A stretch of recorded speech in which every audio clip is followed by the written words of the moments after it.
السلام عليكم ورحمة الله وبركاته. ازيكم عاملين ايه؟ تعالوا بقى هعمل معاكم الزبادي. لو بتبوظ منك او بيطلع قوامها مش مظبوط، هتعالي هقولك على كل التركات اللي هتطلع معاك الزبادي متماسكة، طعم وقوام كريمي تحفة. كمان بكيلو اللبن هنعمل 8 او 9 كوبايات من الزبادي، فطبعا اوفر بكتير ان احنا نعملها في البيت بدل ما كل يوم نشتريها. تعالوا بقى نشوف هنعملها ازاي. اول حاجة كده هجيب كيلو من الحليب، هفضيه كده في اللبانة وهبتدي ان انا اغليه عادي جدا. طبعا ما ينفعش نشتغل باللبن معلب، ده لبن سايب. بنجيبه كده ونغليه. هغلي بقى اللبن عادي جدا. بعد ما بغليه بسيبه بقى ان هو يدفى. ما ينفعش ان انا اشتغل في اللبن وهو سخن، ولا هو سخن قوي ولا هو بارد يكون ساقع، لا بيكون دافي بعد ما بغليه. بسيبه كده يدفى يبقى زي دمعة العين، بحيث احط ايدي كده احس ان انا مستحملاه، يعني مستحملة السخونة بتاعته. بعد كده ببتدي ان انا اشتغل فيه. لو اشتغلت فيه سخن هتلاقي ان الزبادي معاكي عملت مية وما بقتش متماسكة ومش هتبقى حلوة خالص. فلازم ان احنا نشتغل فيه وهو دافي. بجيب بقى كده كوباية من الزبادي.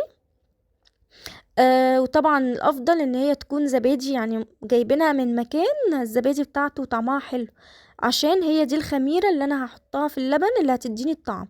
فلازم استخدم حاجة كده طعمها حلو. بعد كده هبتدي ان انا اضربها كده بالمضرب بتاع الهاند بلندر كويس جدا، لغاية ما احس ان القوام بتاعها بصوا كريمي خالص، ما يبقاش فيها اي تكتلات.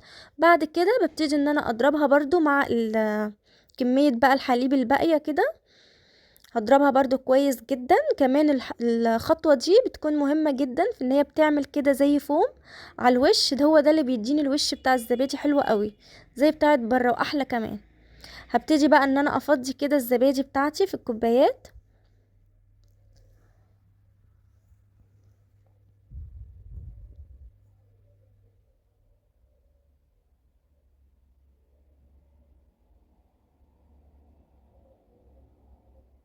في الوقت ده بقى انا بكون مدفية الفرن، بنشغل كده الفرن بتاع البوتاجاز حوالي 5 دقايق. بعد كده بنبتدي نطفي بحيث ان انا ادخل الزبادي فيه يكون مكان دافي.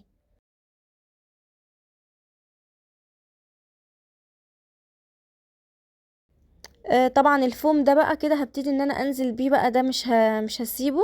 هو ده اللي هيديني الوش القشطة التحفة اللي بيبقى على وش الزبادي. بصوا بقى كيلو اللبن عملنا كام علبة زبادي؟ عملنا حوالي 9 كوبايات من الزبادي.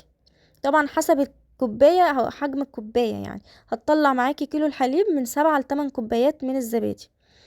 بعد كده بقى ببتدي انزل بكاتل مية سخنة كده، مية بتغلي مش مية سخنة، لا مية بتغلي. واغطيها بقى بفوطة وادخلها الفرن حوالي 4 ساعات. هلاقيها بقت متماسكة وهتبقى جميلة جدا. هنا خلاص بعد ما قعدت كده في مكان دافي انا دخلتها الفرن زي ما قلت لكم، بدفيه وبطفي واغطيها كويس جدا بفوطة وادخلها الفرن 4 ساعات، وهلاقيها بالشكل ده اتمسكت كده كان معايا كويس جدا. هبتدي بقى ان انا ادخلها التلاجة. لازم تقعد في التلاجة طبعا مش اقل من 3 ساعات، بتكمل بقى في التلاجة تبدأ تتماسك وتبقى معايا حلوة قوي. هغطيها بقى كده وهدخلها التلاجة.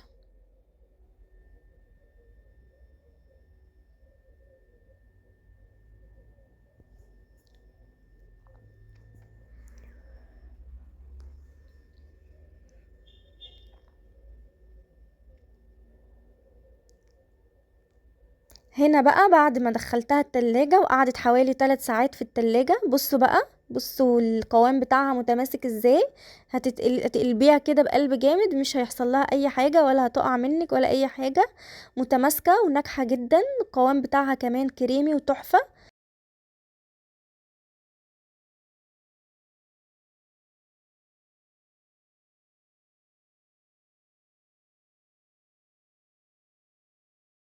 بصوا بقى شكلها تحفة ازاي، كمان طعمها حلو قوي.